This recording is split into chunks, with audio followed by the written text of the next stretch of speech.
Bienvenidos a todos. Today, we actually have a really special episode. I want to wish you all un feliz martes, but more importantly, feliz Dia de las Madres.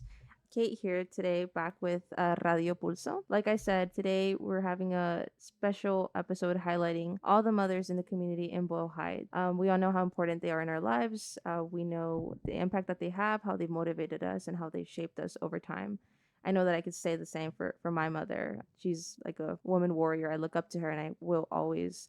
So today we just wanted to share with y'all some interviews that we actually conducted over the course of last week with our cherished flower vendors. We went around the community of Bow Heights and we basically just asked them to talk to us about their career, about their craft, their artistry, and what it looks like and what it means to be a flower vendor in Boyle Heights. So over the course of last week, we conducted some interviews with some of our cherished flower vendors in the community. And in doing so, we really wanted to highlight the importance of our street vendors and the impact they have on our community. I think that whenever it's a special holiday, whether it's Mother's Day, whether it's Valentine's, or anything in that spectrum, I feel like as a community, it's important to partake in supporting local businesses, supporting starter up businesses, instead of giving that money or those funds to a chain that already has that clientele, right? And I think as it is, Boyle Heights is filled with street vendors and it always has been. It's part of what makes Boyle Heights Boyle Heights. So for me personally, I would much rather support flower vendors, especially in these days like Mother's Day.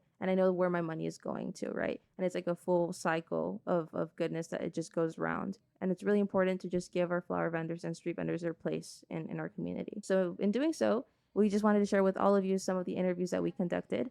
Our first interview was with Maida. She is a daughter of some owners who have their own flower spot. It's located on Indiana and 4th Street, which is in the heart of Boyle Heights, like right down the street from Roosevelt High School. They've been there for as long as I can remember. Anytime it's somebody's birthday, anytime it's somebody's anniversary, like my parents' anniversary, I always know that I could depend on them to make me an arrangement, whether on the spot or they already have some pre-made as well. So we just had a brief conversation with Maida about her experience. But not only that, we really wanted to focus on the importance of Mother's Day and how they prepare for something as huge as Mother's Day. And like as many of us know, Mother's Day often feels like it's a 2-day holiday, considering that it is tradition in the Mexican culture to celebrate the 10th of May, but as well, it is celebrated here in the US the second Sunday of May. So, with that, our flower vendors have a lot to prepare for. And with that, now I want to cut to our interview with Maida, and I hope y'all enjoy listening to our interview. Hi, my name's Myra. I'm 23. So, how long have you guys been selling flowers? I think my mom's been here for like over 10 years, maybe like 12, I want to say. Has she only been selling here, or has she sold like in other areas as well? Um, this is the only location. She was like up the street a couple of houses, but um, yeah, she's been here for like 10 years in this spot. Where do you guys source your flowers from? We mainly get them, well, we only get them from the flower district in downtown. So, what's it like for like a normal day and on like a busy day, such as like when they get flowers for Valentine's Day or Mother's Day? So for like those special occasions, we have to start like getting flowers like a week in advance. Yeah, our day starts like at 2 in the morning. We have to be there early, and usually we're here overnight those days. Yeah. And how about normal days? Usually our day, like on a normal weekday, since we're here every day, it'll start like at 4, just going to get flowers because we get them every day. And yeah, our day usually ends like at 7 p.m. How long have you been helping out your mom with like her business, her flower business? Maybe like 5 years, I want to say. Yeah. And do you sell out of your house? Like, are you located here, and your mom just one day decided to like stand up shop like right in front of it, or how did that go about? Yeah, we don't even live here. Oh wow. Yeah, so we like rent, I guess, part of it. But yeah, we live like a couple blocks away. But yeah, I don't know how she started, to be honest. I was kind of young, um, and I was like in school and stuff. So she kind of started on her own. Has she been doing this for as long as you can remember, like even as when you were a kid? Um, yeah, I mean it's not her only job. So she works in the morning and then she comes here. It first started off like a couple of days a week. I think only the weekends she started, but um, the more she started getting more customers and stuff like that, she started coming more, and now she's here every day. And considering that it is Mother's Day, I just want to ask you, like, what does your mom mean to you? She means everything to me. I mean, that's why I'm here helping her, you know? But yeah. Are you proud of like how busy her business has gotten over the course of the years? Yeah, of course. Like, I mean, she did this all on her own. Like, we come and help her, but like the customers come back for her and for her like customer service. So, yeah, of course. And how busy is it like on Mother's Day? Like, does she have like reservations ahead of time, or it's just like on a first come first serve basis? Yeah. So we take like custom orders, and then we stop like maybe a week before the event, and then we the day of we have like some arrangements to come and choose from. But yeah, it's busy. Maybe like during COVID, I think 2020, we had like a line just like going down the block, and it just nonstop. We don't even have time to like eat, take a break. But yeah, it's fun. Do you prefer when it's busy or more like right now, like when it's like kind of like not as busy? I prefer it right now, just because like I make her baskets and stuff. Um, and when it's busy, she's mostly stressed. So I hope everybody in our audience enjoyed listening to Maida talk about her experience assisting her mother with her flower business. For me, it was truly inspiring listening to her talk about how motivated she feels that her mother was able to come into this country and just start a business of her own. And it's truly been a success. That's something that really stuck to me while I was listening to her explain it. But now we actually have a guest here with us today. We have our youth reporter, Sofia Romero, who actually conducted the interview with Mayra. So we're just going to have a brief conversation with her about what that experience was like for her. So, hi, Sophia. How are you today? I'm good, and yourself? I'm good, thank you. So, yeah, briefly, I just really wanted to talk to you about what it was like for you to interview Mayra. Was there anything that really stuck to you, or what are some highlights that you'd like to talk to us about? Well, this is not like my first time ever interviewing someone. I think I've interviewed like other people like twice already, but it was just different because of the environment. The last interviews were at like the actual place in the Boyle Heights beat, but this one was out in the street, and it just felt really weird. And I don't know, I just really like it. But you know, you gotta do what you gotta do. So Of course. so it was pretty cool, just looking at all the flowers, like getting distracted by them, even though I had to pay attention to the interview.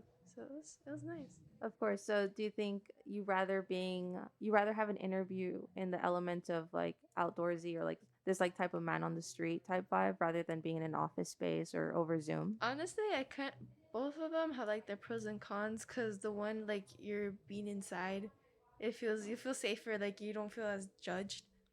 But it also doesn't feel like it has like a lot of like, I don't know, like the word like pizzazz, I guess, like interesting like elements. But if like you're on the street, like you could get more like activity and things like that. And so you just got a lot of activity, and I got to like see like the other flower vendors selling flowers or giving the interview. For sure, for sure. So let's hone it down a little bit. Let's focus on Mother's Day.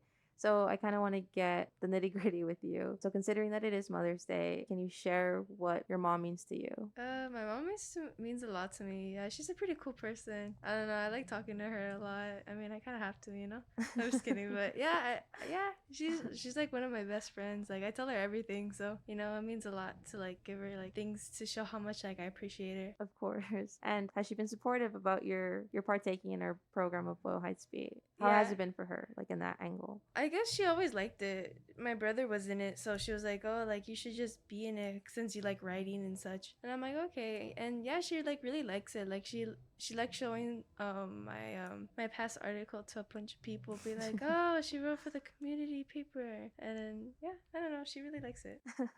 That's so great to hear, honestly. So I kind of just want to bring the conversation back to the story pitch that you had in mind. So it's my understanding that you actually had the intention to pitch a story about street vendors in Boyle Heights, not only street vendors, but specifically flower vendors. So I'm just wondering what inspired you to pursue that story. Well, after my other article, I have to find like another story to write about. And so I was really stumped on what to write about. And so one of the other reporters, she told me to go on Twitter to see what's happening in Boyle Heights or like around the world and see how to like create a story after that. And I was looking and I was having a hard time until I stumbled upon this one picture of a flower vendor. I'm like, oh, that would be like a really cool story to write about, like just flower vendors. I don't think I've ever like read an article here in Boyle Heights about it. For sure. That's so great that you use a resource like Twitter to figure this out, to get out of this like writer's block mental state. Is there any flower vendors that you typically go to around Boyle Heights? I usually go to the ones that we went to go interview, or if not in Boyle Heights, I go somewhere like around where I live or like in the nearest area. But mostly I like going to Boyle Heights because they have like more options and such. And I don't know, I feel like they're like little families that like sell them, so I just want to like help them out. That makes sense. And why do you feel motivated to actually support flower vendors? I feel like they're hardworking people, you know, like those people that are on the streets when the weather's like really hot or like really humid and such, and they're still out there. I feel like, you know, like they're more resilient than regular people, you know, because they actually do try to work for themselves and work for their families, and I really find that cool. And they also sell like really cool stuff, so might as well help out with them. Yeah, I totally agree. My mom actually has a saying que para todos sale el sol, which basically means that the sun comes out for everybody. So I feel like here in Boyle Heights, we're the epitome of that statement, right? I feel like everybody who wants to work, they'll figure it out. You know, like they'll find a way. And I feel like that's the resiliency of street vendors in our community. But have they had a lasting impact on you growing up, being brought up in Boyle Heights? Like, what does that impact look like to you? And has it inspired you to pursue something in that world at all? I didn't grow up in Boa Heights, but like I grew up in like East LA, and I would always see like, not besides like the flower vendors, I would always see vendors and I would get really really excited just seeing them so I could get like paletas and stuff like that. But I don't know, I feel like flower vending is more sentimental since like flowers can be shown in like different type of ways, like love or appreciation and and things such like that. So I like flower vendors, they're really cool. That's great. Is there any last thoughts that you want to share with our audience before we go? I guess like interviewing people can get like a little nerve wracking, especially since if you don't really know another language, because most of the flower vendors only spoke Spanish and I'm not very fluent, so it was just kind of nerve wracking. And then, yeah, But even then, you did a great job. yeah, I I did was okay. yeah, you did. I was there in the flesh with Sophia, just to guide her in the right direction, and she did a great job, as most of our youth reporters actually do here at Boyle Heights Beat. So, well, thank you so much, Sophia, for joining us today. We Thank really you. appreciate it, sharing your wisdom and your experience of interviewing Maida for this interview. And I myself am really moved that somebody of your age, a high school student, has understands the impact of street vendors in our community. It's just really inspiring to me to know that current students really cherish them as much as we do. So yeah, thank you so much. Thank you. So to our audience members who stuck around, thank you so much. I hope y'all enjoyed listening to Sophia talk about her experience, but also you enjoyed listening to Maida's actual interview. Now we're going to move on to our next segment of our episode. To join the segment of Maida, we actually also interviewed another flower vendor who is also located on that same cross street, which is Indiana and 4th Street. I had the chance to interview Julia Ortiz, who has been in the business of flower vending for about 25 years or so. Like Sophia said, she was a Spanish speaking flower vendor, so I had the privilege to conduct that interview myself. And it was just really inspiring for me to hear her talk about her experience as a flower vendor and how she actually really enjoys what she does. Like, it's actually her passion. So to know that some flower vendors out there are actually fulfilling their passion, it's really motivating for me to hear. So now we're going to listen to Julia's interview. Mi nombre es Julia Ortiz. Ah, nací el 22 de abril del 49. ¿Y cuántos años tiene en el negocio de las flores, vendiendo flores? Tengo como 20 o 15 años trabajando en las flores, pero no es mi negocio, yo trabajo como cualquier trabajador, ¿no? Entonces, tengo esos años trabajando. A la vez, pues, es bonito cualquier trabajo, sabiéndolo trabajar y tener más que nada cualquier trabajo, tener ese amor, ese cariño de su trabajo, porque de ahí se mantiene uno, de ahí come uno. pues es bonito trabajar, y saber trabajar. Como hoy todas las fiestas que pasan, como 10 de mayo, 14 de febrero, el 12 de diciembre. El 12 de diciembre se celebra la Día de la Virgen de Guadalupe. Eh, el 14 de febrero, Día del amor y la amistad. O sea, todo el mundo tiene esa amistad, ese amor, tanto con nosotros como, como hermanos, tanto con Dios. Somos, somos hijos de Dios y todos somos hermanos. Celebramos ese amor que celebramos el 14 de febrero. Para el 10, hoy el 10 de mayo, pues Día de las Madres. Pues gracias a Dios los que tienen sus mamases, pues sienten o dan ese amor, ese cariño a sus mamases, y los que ya no tenemos, ya están en el cielo, pero es igual, es como si vivieran. Ellos aunque no están en esta vida, pero ellos nos cuidan, ellos nos ven, ellos saben. Pues para mí el 10 de mayo es grande, no solo para mí, para todo el mundo. Es grande porque, como dicen, mamá es una, papá sí, quién sabe, pero mamá es una. Ay, Dios, pues sí, pues es bonito celebrar la, la fiesta del 10 de mayo, recordar nuestras mamás. Claro, ¿y cómo se prepara usted en el negocio de las flores para un día tan grande como Día de las Madres? Pues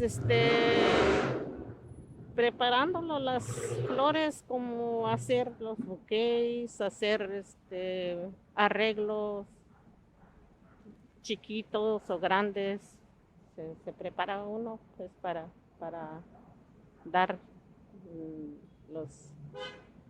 los que vienen a comprar y para dar sus mamás. Uh-huh. ¿Y qué tal el día? ¿Se siente largo? ¿Cómo son las horas ese día? Porque supongo que es mucha gente viene, pues. Pues no, para ese día no se siente largo, se siente cortito porque de repente vienen y rápido se acabó el día y rápido. No se siente largo para ese día, ¿no? Y de los 25 años que ya tienen el negocio de flores, ¿cuántos años ha vivido aquí en Boyle Heights, en la comunidad de Boyle Heights? 35 años. 35 años he vivido aquí, gracias a Dios. Desde que llegué en este país, todo el tiempo he vivido aquí, el este de Los Ángeles, Boyle Heights. Y pues me gusta más aquí que otro lado. Aunque dicen que no está bonito, pero para mí está bonito. O sea, donde quiera que viva uno, se siente bonito.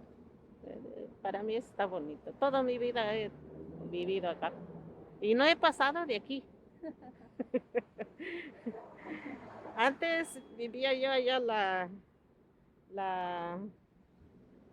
la Indiana y la Velasco. Y de ahí me vine para allá a la esquina. De allí me fui para la Rogua. De allí me vine para acá porque compré mi casita. Entonces usted vive aquí. Así. ¿Y qué tal tener un negocio aquí afuera de su casa? ¿Cómo se siente? Se siente bonito. Descansado. O sea, para mí, me siento feliz porque tengo un trabajo en la puerta de mi casa. No es que digamos que ando batallando, agarrando el vaso, ¿no? Pues gracias a Dios, digo yo, gracias a Dios que Diosito me ha dado esa oportunidad de tener un trabajo enfrente de mi casa, porque cuántos y cuántos no quisieran tener un trabajo así para no andar batallando. Ya se sabe que tener un trabajo lejos se batalla. Levantarse temprano, y si tiene su carro, se va rápido en su carro, y ni así, porque uno nunca sabe en la calle si agarra tráfico, ¿no? Y si va en el bus, tiene que uno estar ahí esperando el bus. Es un, es un trabajo muy duro, tener un trabajo más lejos. Gracias a Dios yo no batallo. Solo batallo para meterme. Digo yo camino lejos.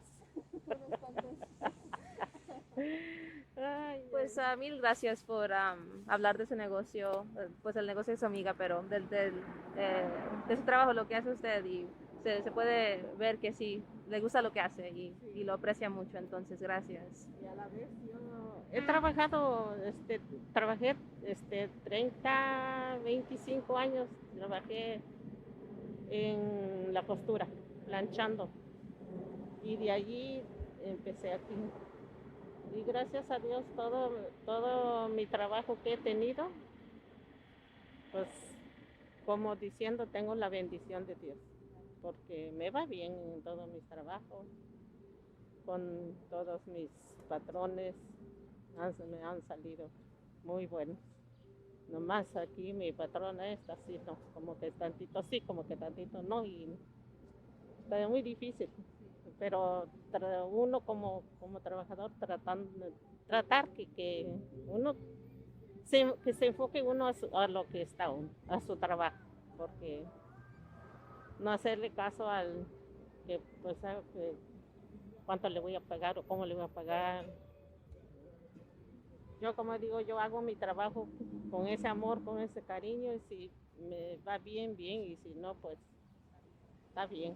Yo sé quién me va a multiplicar, yo sé quién me va a dar. I hope y'all really enjoyed listening to Julia talk about her craft and talk about her experience as a flower vendor. I know that while I had the interview with her, there was that obvious language barrier, as my Spanish is actually really a broken Spanish in reality. But it was really like a wholesome experience for me.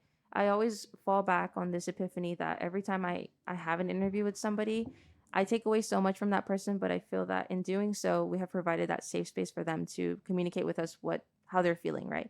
Whether that's on the emotional lens or like a craftsmanship lens, where they're just speaking about their business or whatever it is that their passion is. So with my conversation with Julia, it was just I was providing her that space to just really talk about it, and I always feel that older folk in the community always have so much to talk about, but they have nobody to talk to. To listen to her talk about something that she's so passionate about, and in doing so, I felt inspired about my own entrepreneurship aspirations as well. It really becomes a full circle moment where you see that it's possible to do it, right? For somebody Julia's age who's been doing it for so long and she's still in the business, like she still loves what she does every day. And she's lived in Boyle Heights, like y'all heard, for about 35 years, and she loves Boyle Heights as much as I do. And it's so beautiful to see how much Boyle Heights means to people and how their experiences as a Boyle Heights resident has shaped their lives. And at the core of it, we were, of course, focusing on Mother's Day. And one thing that truly stuck with me that Julia had said during her interview was that we should always cherish our mothers, whether they're alive or they've passed away. And I'm fortunate enough to still have my mother here with me. Like I said at the beginning of this episode, my mother means just about everything to me. She's raised me into the person that I am. She's been my biggest inspiration, my biggest motivation, my biggest supporter in everything that I do, whether it's big or small. And like Sophia said earlier, she's really like my best friend. And I feel like mothers or whoever that mother figure is in your life, they always feel like your best friend because they're always there for you in the good times and the bad times. So I really just want to leave y'all reflecting on that. Please make sure to show some love to your mother or guardian or maternal figure, whoever that person is. Some love today and always, because who would we be without that person, right? They've really shaped who we are, and they have such a everlasting impact on our lives. So with that, thank you all for tuning in to our special Mother's Day episode. I hope y'all enjoyed listening to our youth reporter as well as our two interviewees, both Maida and Julia. So please make sure to tune in next time. We'll be back soon with our next episode. Until then, suerte Boyle Heights. Nos vemos en la calle.